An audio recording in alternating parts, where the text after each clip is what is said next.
Shalom Shalom. Selamat hari Jumat 29 Juli 2022. Kembali jumpa bersama saya Pendeta Caleb Hofer Bintor dalam anugerahnya.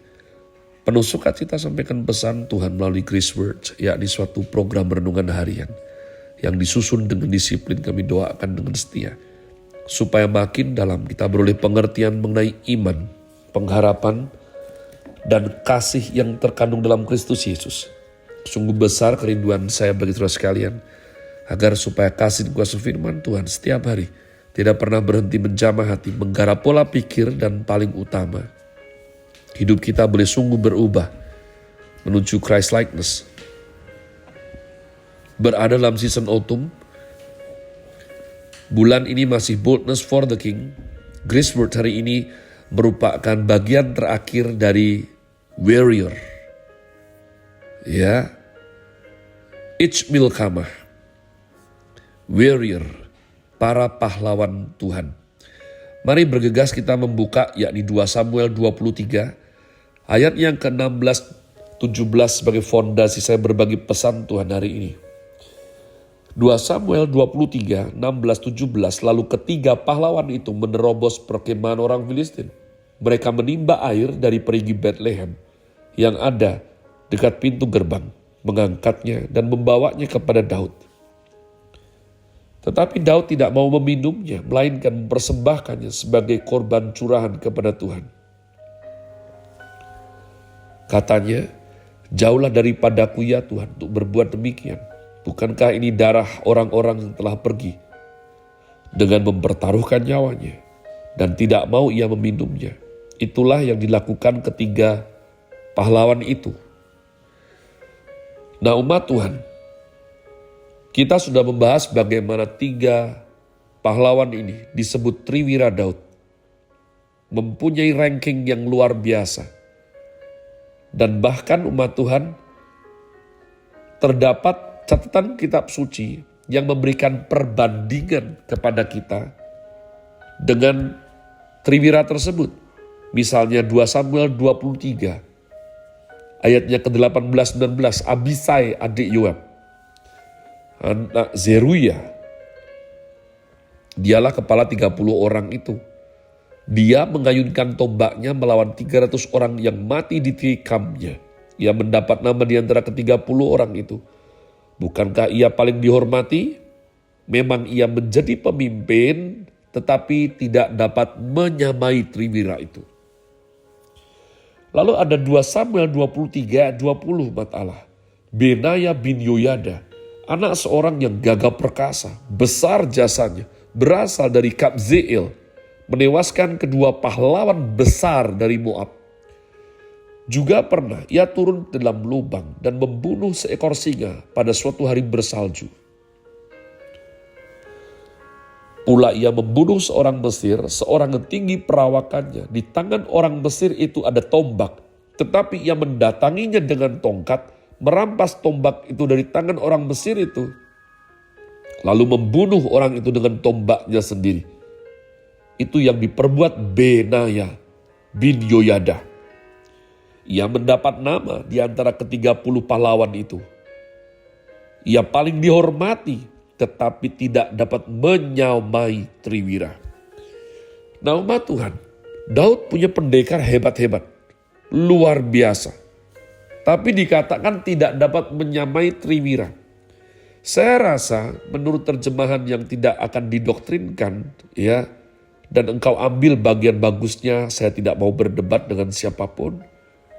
Mungkin bisa saya katakan bahwa kelebihan atau keampuhan Triwira bukan hanya kepada olah tubuh atau bagaimana mereka keren sekali kelahi dengan musuh-musuhnya. Sebab kita punya Abisai, Benaya bin Yoyada, belum lagi juga Yoab, kakaknya Abisai. Tapi saya rasa yang istimewa dari Triwira itu adalah dia pergi. 3 orang ini pergi mewujudkan yakni kerinduan Daud sebagai pimpinannya. Ketika Daud menginginkan, merindukan, bukan memerintahkan loh ya. Minum air dari perigi Bethlehem yang dekat pintu gerbang. Mereka berangkat. Jadi, inilah kualitas istimewa mengapa Triwira itu menonjol umat Tuhan. Yang pertama, mengasihi gembalanya. Mengasihi pemimpinnya. Saya rasa ini merupakan polemik yang tidak ada habisnya, tapi sebetulnya ada jalan terangnya. Tuhan berkata, kasihilah Tuhan Allahmu. Kasihilah Tuhan Allahmu, sebab itu hukum terutama yang paling utama. Kasihilah dengan segenap. Nah, ketika saya berproses dengan pelayanan, dengan penggembalaan, saya berjumpa puji Tuhan dengan banyak orang. Ya, karena apa? Dikatakan saya ini mempunyai urapan konseling, ya. Saya bersyukur saya tidak memandang dengan sinis atau menghakimi orang lain. Sehingga mereka merasa dapat mempercayakan kisah ceritanya, pergumulannya untuk diceritakan kepada saya. Maka seringkali, wah pemimpin saya itu seperti ini. Pemimpin saya itu seperti ini. Pemimpin saya itu seperti ini. Di lain pihak, beberapa orang yang ada dalam posisi kepemimpinan leadership itu bercerita, waduh, bawahan saya itu susah dipimpin, bawahan saya itu mokong, bawahan saya itu pemberontak segala macam. Ini bisa merupakan suatu contoh yang konkret umat Tuhan. Untuk kita pelajari. Orang-orang yang berproses di Gua Adulam, itu orang tidak gampang semua. Berada dalam kesukaran, dikejar banyak hutang, dan sakit hati. Itu semua syarat untuk sumbu pendek ya. Tapi kenyataannya tidak demikian. Nah siapa? Siapa yang punya inisiatif terlebih dahulu? Saya percaya pemimpin. Karena dalam 1 Yohanes dikatakan sebab Allah terlebih dahulu mengasihi kita. Sehingga kita dapat mengasihi dia. Saya percaya Daud ini mengasihi terlebih dahulu daripada orang-orang yang datang kepadanya ini. Dan ketika kasihnya itu nyampe di hati mereka, maka bangkitlah orang-orang yang tadinya madesu masa depan suram, menjadi para pahlawan dan berbakti kepada dia. Dan berupaya berikhtiar untuk menyenangkan hatinya.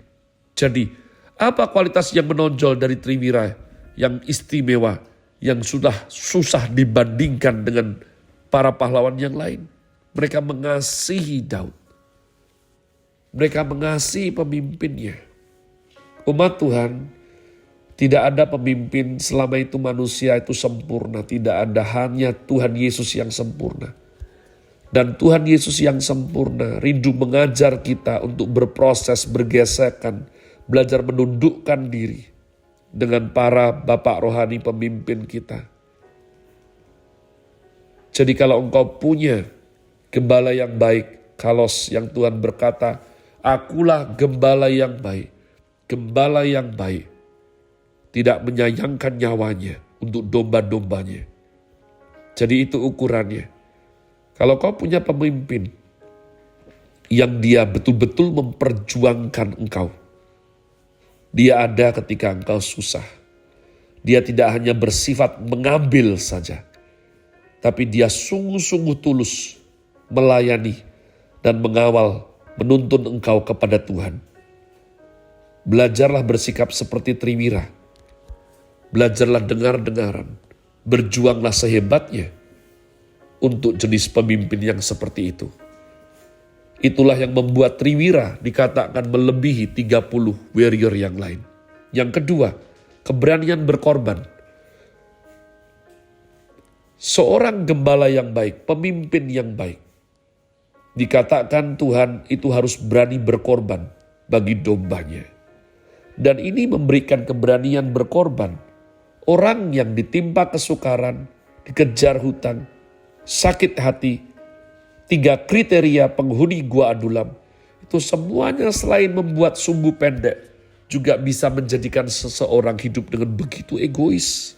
Tapi sebaliknya, kasih yang penuh pengorbanan itu mengubah kehidupan mereka. Dari suatu kehidupan yang suram menjadi kisah heroik yang dipelajari zaman demi zaman sampai sekarang. Dan yang ketiga terakhir, kuasa kesepakatan. Bertempur dalam tim kecil, 3 orang. Menerobos itu kalau tidak sepakat sulit sekali. Kalau bergerak sendiri-sendiri sulit sekali. Mereka harus betul-betul mengatur ritme untuk back to back, melindungi bagian belakang. Siapa yang menimba, siapa yang menangkis anak panah, siapa yang berespon ketika tombak itu dijulurkan untuk menghunjam mereka. Siapa yang menangkis dengan pedang, orang-orang yang terus berusaha menggempur mereka. Jadi 3 hal ini saya rasa kita bisa pelajari, kita bisa aplikasikan. Bagaimana kita mengasihi pemimpin kita yang dianugerahkan Tuhan dalam hidup ini. Dan kita belajar untuk keberanian berkorban. Dan kita belajar untuk bersehati sepakat dengan tim yang Tuhan berikan dalam hidup ini. Have a nice day. Tuhan Yesus memberkati saudara sekalian. Sola Grazie.